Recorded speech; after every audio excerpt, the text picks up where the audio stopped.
Welcome back to Bloom. The COVID-19 pandemic is impacting lives in a variety of ways, including intimacy, dating, and marriages. Joining us with her take is a New York Times best-selling author who is one of the nation's leading authorities in the field of female sexual health and co-host on the daytime talk show The Doctors, which airs just before us, Dr. Jennifer Berman. Welcome, Dr. Berman. Thank you. Thank you for having me. We're so glad that you could take time to be here because this is a topic that we really haven't sort of delved into, but I know me for one, I've actually been thinking about it, spending so much quality time with my own husband. So how is quarantine affecting relationship with loved ones and partners? I mean, it's a good question, and as you alluded to, it's a double-edged sword. On the one hand, we're having the opportunity to spend more time with our loved ones, which is something that we value. On the other hand, the adage, absence makes the heart grow fonder.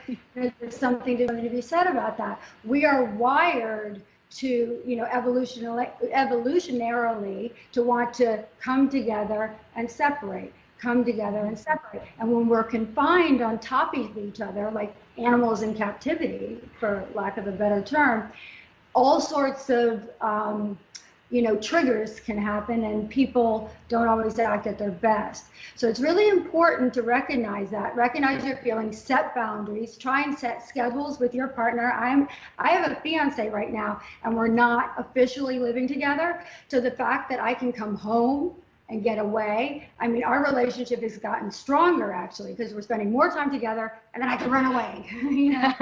So, but when you can't do that, you set schedules to where you can have time apart, you divide and conquer, you each have your responsibilities, and just if you can recognize it, it's an opportunity to actually grow stronger, get closer, and become a better partner. Yeah, so that's a positive way to look at it. Another question I want to ask you is, because you are a urologist, you deal with issues of female sexuality. What is going on right now with sexual health for women during this major, medical crisis? Well, that's also a good question, because sexual health is a critical component of general health and wellness in both men and women. And in women, it's something that's often overlooked and neglected. We make a lot of excuses for it. Well, it's because this, I'm stressed, or my kids are that. We make all sorts of excuses for changes that are occurring in our bodies.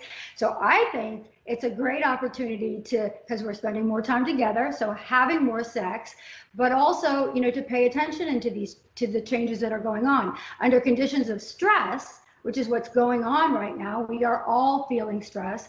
Cortisol levels rise in our bodies, and that's going to exacerbate sexual function complaints. Men will be experiencing more erectile dysfunction, blood flow changes. Women, sexual arousal issues. Maybe there's less interest in sex or motivation to be sexual. A, because we're confined and on top of each other, but B, we're also under stress. So it's something just to pay attention to, and that when, and I love it that women can have time to pay attention to their bodies and recognize these changes.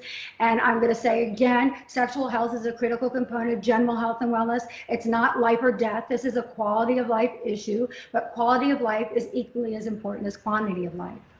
So we can, again, have some benefits of this extra time together, but what about those people that aren't coupled up, maybe they're dating online or starting to like someone?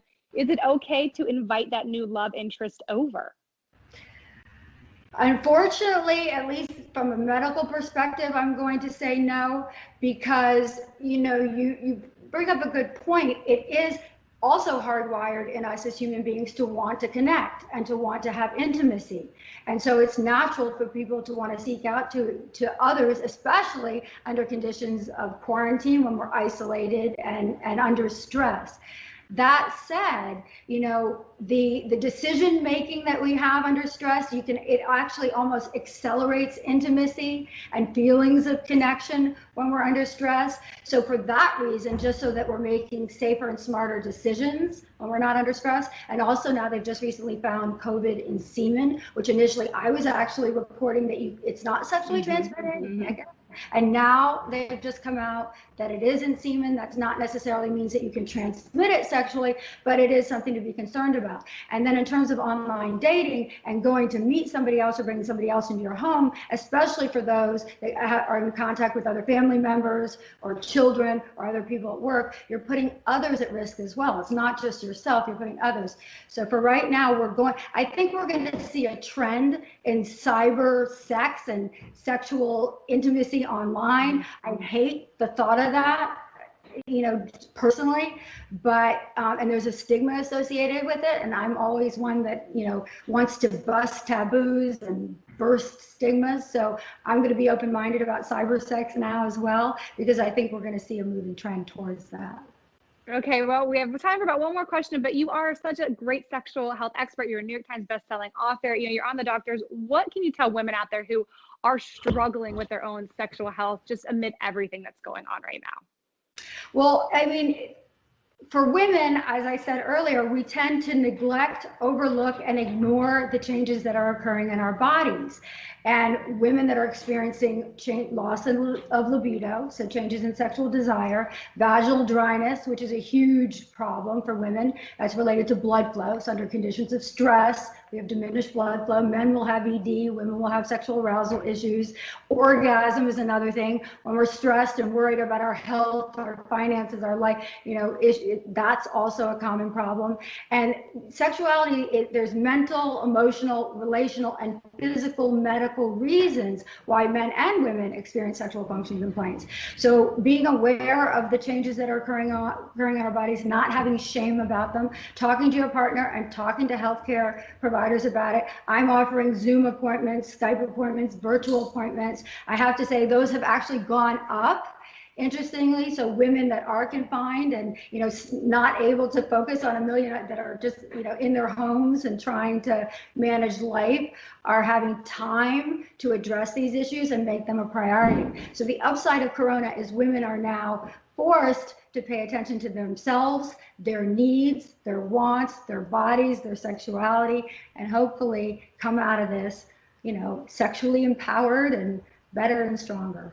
Yep, that's definitely the goal. We thank you so much for joining us. And you guys can find more information by visiting bermansexualhealth.com and following her on social media at Jen Berman, MD. Thank you, Dr. Berman. Thank you. All right, guys, stay tuned. We'll be right back.